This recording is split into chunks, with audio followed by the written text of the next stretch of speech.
Hello, it's Judy from Itchypalmsgardens in Central Victoria. Today we're going to have a look at our cemetery garden.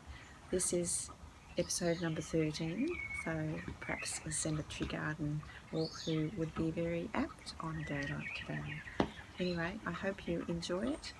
I hope you don't get too bored of me going on, and perhaps you'll wake up. Anyway, I'll see you soon. Yes, this week we're featuring a cemetery garden of all things.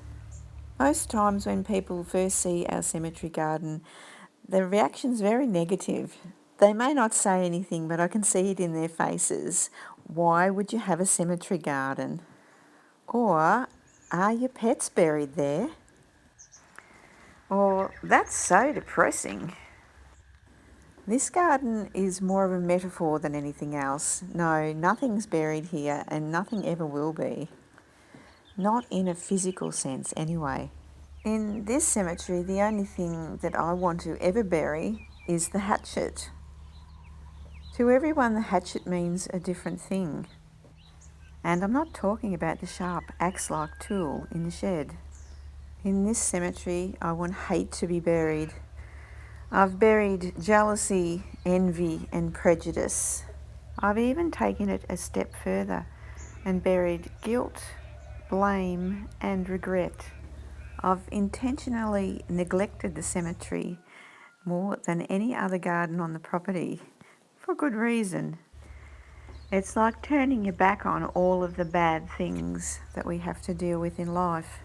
This cemetery isn't a resting place for loved ones that are missed. It's a place you can stand and reflect for a while about the loved ones you still have, about the falling outs you may have had for stupid reasons, about the horrible things you might have said in rage when you weren't thinking clearly, perhaps because you were backed into a corner, metaphorically.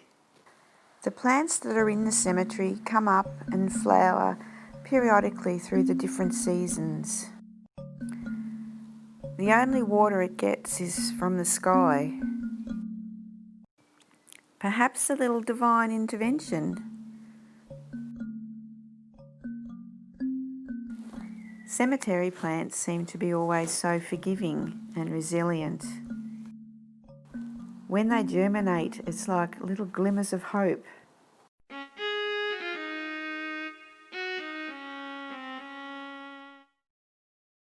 Even though sometimes the cemetery looks absolutely lifeless, other times flowers just pop up and spring to life and look absolutely beautiful.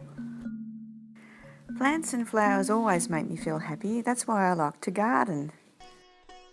But when I've gardened so much I can't garden anymore, I like to paint.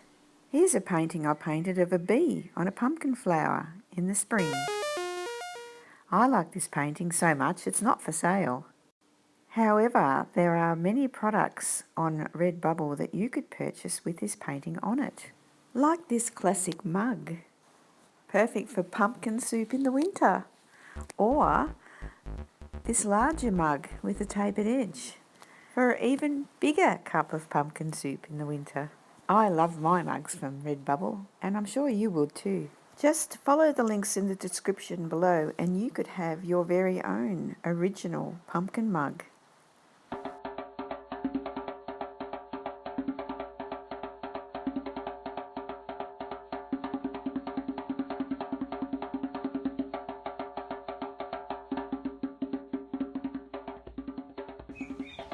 Hi, back again.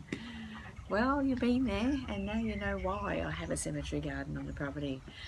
Everyone's human, everyone makes mistakes, everyone has regrets, but there's always hope. Anyway, I hope you join me next week for another episode, number 14 of Itchypalmsgardens. Bye for now.